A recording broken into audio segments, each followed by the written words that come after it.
Hello grade 7 students. In this video we're going to talk about our new chapter about digestion. All of you like food. Some of you they like crab. Others they like pizza. Some of you they like salad. Others they like pancake. Some of you they like donuts. All of you like food. So what happened to the food inside our body? So what happens to the food we eat inside our body? How would a tiny cell, this very tiny small cell, what happens? How would a tiny cell or this very small cell feed? This is the cell for sure. How would this very small cell feed on this huge apple? First of all, what is digestion? This is the definition of digestion. Digestion is the transformation of complex food molecules or large food pieces, large food molecules or large food pieces into simplest one, into smaller one. These they are called nutrients. So digestion transform or changes the large food pieces of food, or it's called the complex food.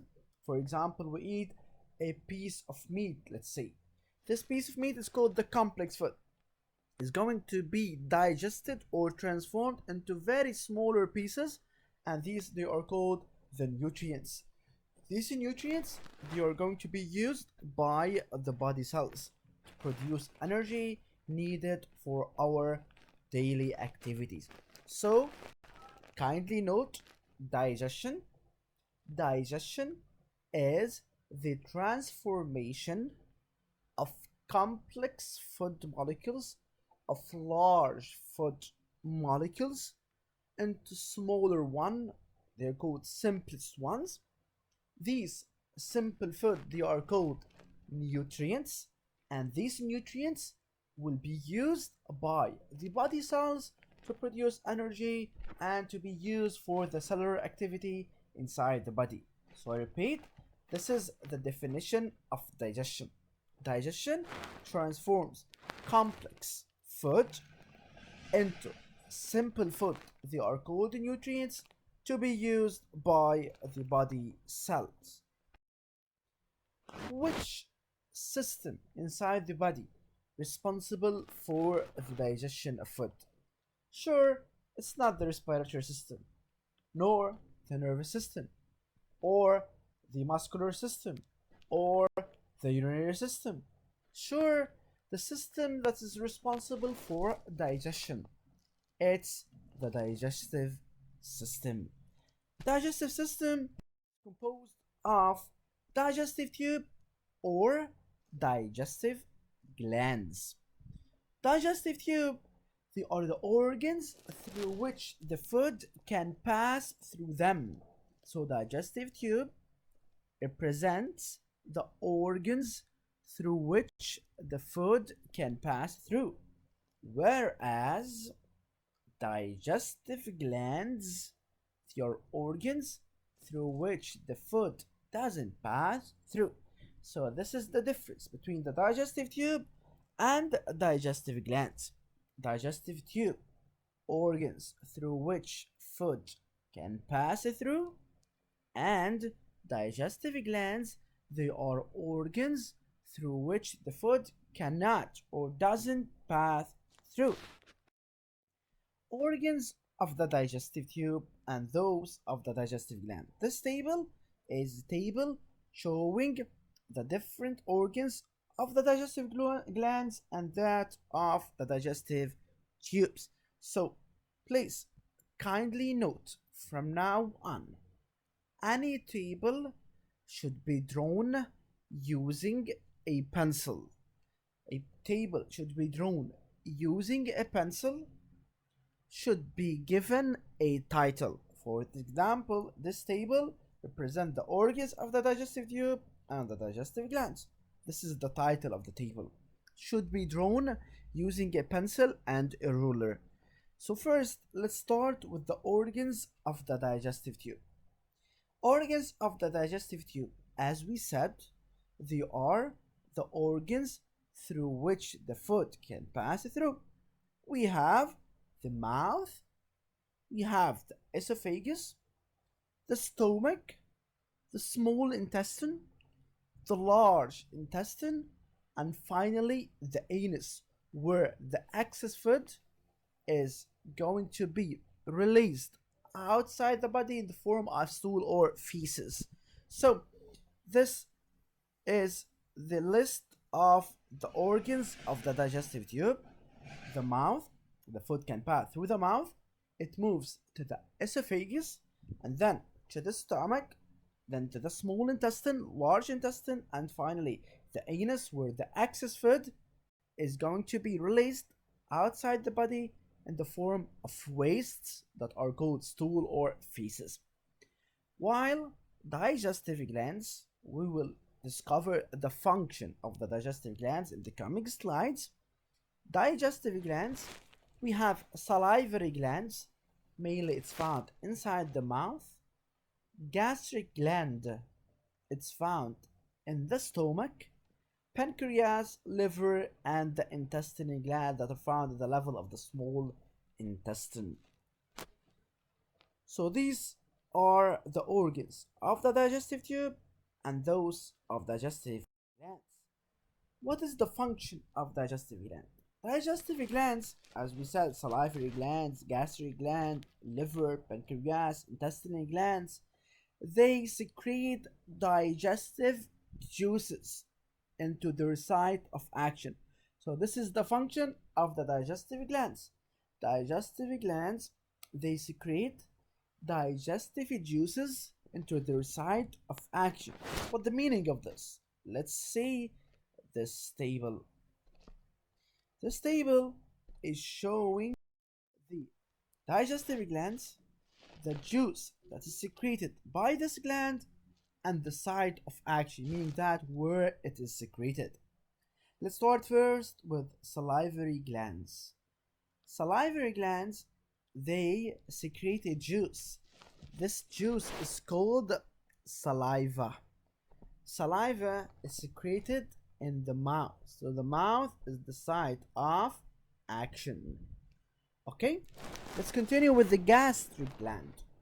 Gastric gland secrete a juice which is called gastric juice. This juice is secreted in the stomach, which is the site of action.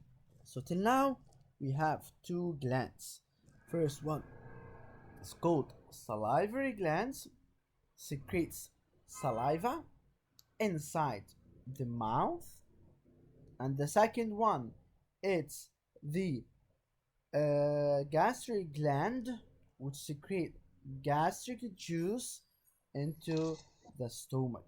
So I repeat, salivary gland, from its name, salivary gland, it secretes saliva where into the mouth, which is the site of action or the site of secretion if you want. Gastric gland secrete gastric juice into the stomach. Pancreas now secrete pancreatic juice where in the small intestine. Liver secretes a juice is called bile in the small intestine, and the intestinal glands, they secrete intestinal juice into the small intestine. So these three glands, pancreas, liver, and intestinal glands, they work at the level of the small intestine. So I repeat, pancreas secretes juice, it's called pancreatic juice, where in the small intestine. Also, liver secretes a juice, it's called bile in the small intestine, and intestinal glands, they secrete intestinal juice also in the small intestine. Here we have a question. If our digestive system is capable of digesting the food we eat no matter what and transform it into simple nutrients, so why do they insist that we have to chew the food very well before we swallow it? Why your mother insists you have to chew the food you eat before swallowing it? This is a question.